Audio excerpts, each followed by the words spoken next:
Welcome to the Hardy Show.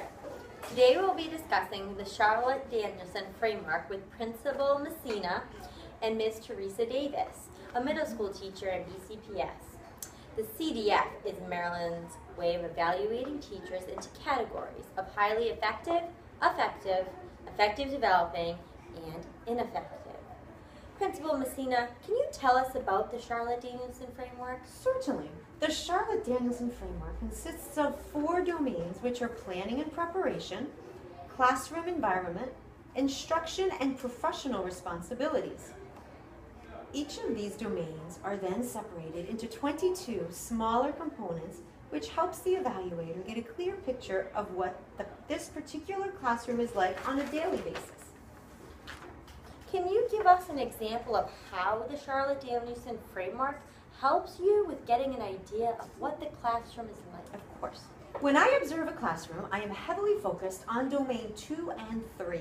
For instance, in domain 2, the classroom environment is then broken down into 5 components, and then each of those are broken into elements.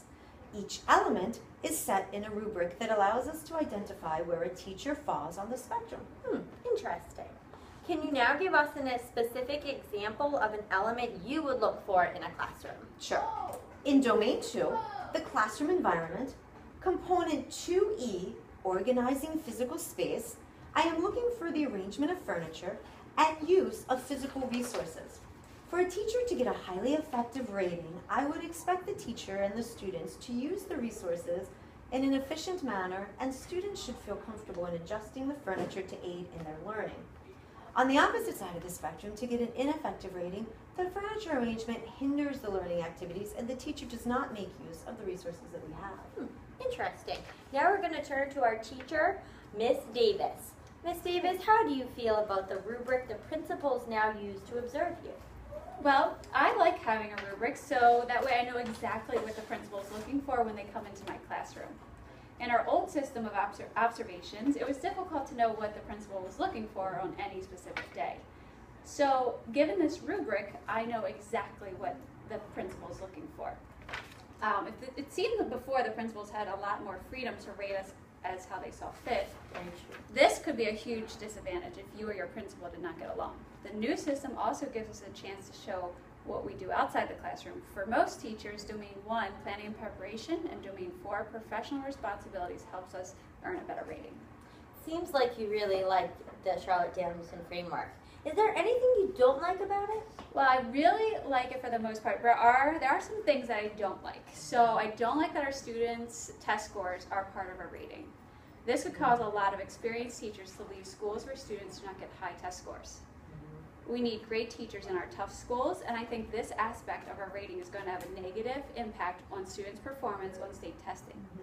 I read a book by Diane Ravitch, and she would agree that adding this component to our evaluations will distort the purpose of school. And this leads to teachers teaching to a test, and sometimes teachers feeling so much pressure, they feel the need to tweak the scores of their students. Scary. Yeah. Is there anything else about the CDF that you don't like? Some of the elements make it really difficult to get a highly effective rating, which I always strive for. For example, the element dealing with furniture, Principal Messina discussed earlier, our students are taught to not move the furniture, get up without our permission most of the time in Baltimore County, so it's difficult to teach the students something completely different from what they're used to, and especially if other teachers still expect them just to stay put and not get up. So some of the highly effective ratings seem almost impossible to obtain. You seems like you probably need a administration who is really open to letting you kind of challenge new things. Yeah, So it's a little risky. yeah. You know, it's a tough transition with this new way they're evaluating us. All right. Can you now tell us how the CDF came about? Sure. It was developed by Charlotte Danielson, a former economist turned instructor of all levels. She wanted teachers to have meaningful conversations about effective teaching. The State Department of Education picked the program because it addressed Domain 4 and had the SLOs attached to teacher evaluations. Think there are any aspects of the Charlotte Danielson framework that could be changed? Oh wait, Yeah, that's fine. Or Well, I improved. think they should do away with the student test scores being part of our evaluation. And I also think that some of the elements in the rubric should be rewritten to fit our county specifically. And this will lead to a more fair representation of a classroom. thank you. Thank you. I have a surprise for us today. I would like to welcome Charlotte Danielson to the stage. Welcome, welcome. Thank you. So happy to be here. So, you were able to listen backstage to how BCPS is using your teacher evaluation model. What do you think about the ways in which they have modified it? Well, I'm very thankful that they've picked my model, and I see that they have made some modifications to meet the diverse needs of their county.